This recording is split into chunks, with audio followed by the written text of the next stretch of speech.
বন্ধুরা এই মুহূর্তে সম্পূর্ণ নতুন আরেকটি ভিডিওতে আপনাদেরকে জানাচ্ছি স্বাগত। অন স্ক্রিন সরাসরি দেখতে পাচ্ছেন বাংলায় আবাসে ঘর নিলেও শৌচাগার তৈরির টাকা নিচ্ছেন না অনেকেই, কারণ কি?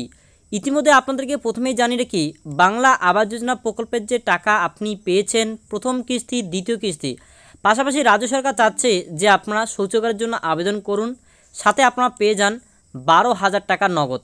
তো এই নিয়ে কি আপডেট রয়েছে, কারা আবেদন করতে পারবেন, কিভাবে করবেন, রাজ্য সরকার কেন এত জোর দিচ্ছে, বিস্তারিত আপনারা জানতে পারবেন। যারা নিয়েছেন, কতটা ঘরের টাকা ইতিমধ্যে পেয়েছেন, তার কি আদৌ বাস্তব প্রমাণ রয়েছে, বিস্তারিত ইতিমধ্যে উঠে এসছে আপডেট, বিস্তারিত জানতে থাকুন। ওয়ান স্ক্রিন দেখতে পাচ্ছেন, রাজ্যবাসীর সুবিধার কথা ভেবে বাংলার বাড়ি প্রকল্পের ক্ষেত্রে উপভোক্তাদের জন্য আলাদা করে শৌচাগারের টাকা দেওয়া হচ্ছে। অর্থাৎ বাংলার বাড়ি প্রকল্পে শুধু মাথার উপর পাকা ছাদেই নয়, মিলছে পাকা শৌচালয় তৈরির টাকাও। কিন্তু অবাক করার বিষয় হলো, শৌচাগারের জন্য অনেকেই এই আবেদন করতে নারাজ।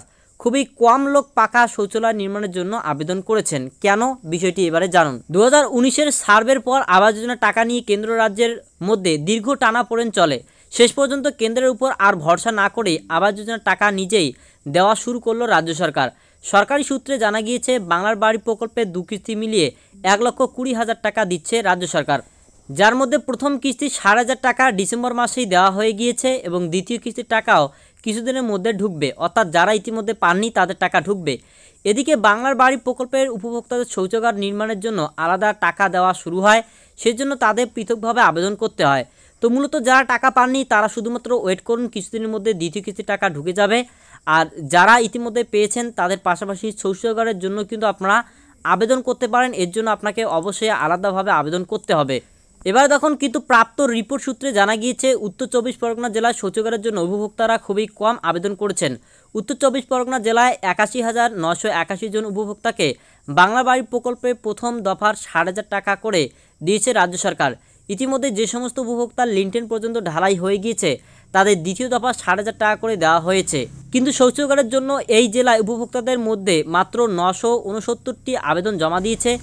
তবে যারা আবেদন করেছিলেন তাদের মধ্যে প্রায় সব উপভোক্তাই টাকা পেয়ে গিয়েছেন। এই উপভোক্তাদের অনেকেই আবার শৌচাগার তৈরির কাজও শেষ করে ফেলেছেন। আবাস বাড়ির ক্ষেত্রে কোনো উপভোক্তার যদি শৌচালয়ের প্রয়োজন হয় তাহলে প্রতি উপভোক্তাকে সেজন্য দেওয়া হবে 12,000 টাকা। তবে সেক্ষেত্রে উপভোক্তাকে পৃথকভাবে আবেদন করতে হবে। কিন্তু অবাক করার বিষয় হলো, শৌচাগার নির্মাণের জন্য অনেকেই কোনো উচ্চবাচ্য করছে না বলে ইতিমধ্যে সরকারি সূত্র মারফত রিপোর্ট। এছাড়াও উত্তর 24 পরগনা জেলায় কয়েকজন উপভোক্তা আবাস যোজনার প্রথম দফার টাকা পেয়েও ফিরিয়ে দিয়েছেন।